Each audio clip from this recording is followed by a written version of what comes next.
আমরা নিজেরা মন গড়া কীভাবে চলতে পারি না। তাহলে আমাদের কী করতে হয়? মহাজনরা, তো মহাজনরা কী বলেছে? 1 পাঁচের মালা নেওয়া যাবে না। প্রথম কি হরি বল, 1 প্যাচের মালা নেওয়া যাবে না, এটা অপরাধ। দ্বিতীয়ত হচ্ছে 2 প্যাচ আর 3 প্যাচ। সাধারণত যারা ভক্ত তাদের গলায় সাধারণত 3 প্যাচের মালা দেখা যায়। কারণ 3 প্যাচ সাধারণত মহাজনা কী বলছে, যারা শুদ্ধ আহারী অর্থাৎ নিরামিষ ভোজী, প্রসাদ ভোজী, তারা সাধারণত কী করে? 3 প্যাচের মালা গ্রহণ করে।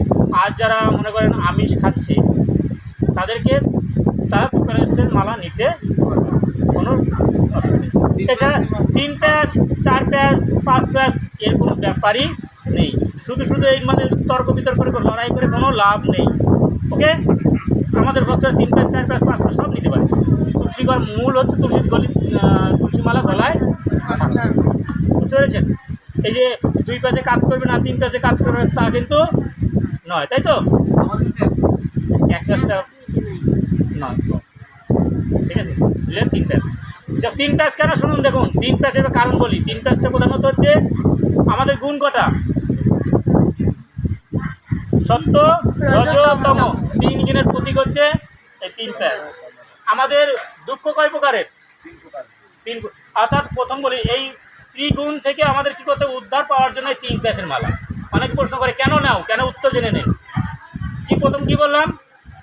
এই আমাদের কি সত্য রজতম এই 3 গুণের ঊর্ধ্বে ভগবত ধামে যেতে গেলে এই 3 গুণের ঊর্ধ্বে অর্থাৎ গুণাতীত হতে হবে আমাদের। তাই গুণাতীত হতে গেলে আমাদের এই 3 প্যাচের কী করতে হবে? মালা নিতে হবে। আর আমাদের কি দুঃখ কয় প্রকারের?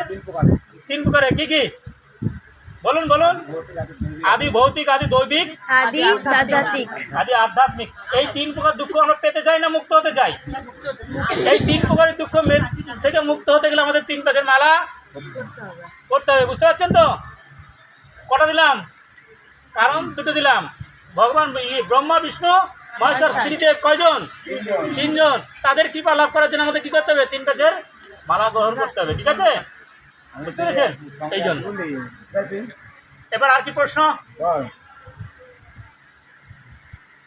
বলুন এবার। অনুষ্ঠান আছি, পরে যাচ্ছে বাইরে করে। হ্যাঁ হ্যাঁ, মালা করে আপনি আর করা যাবে না।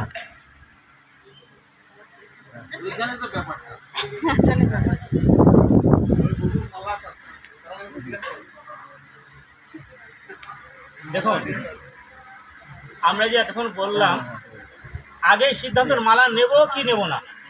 আমাদের মালা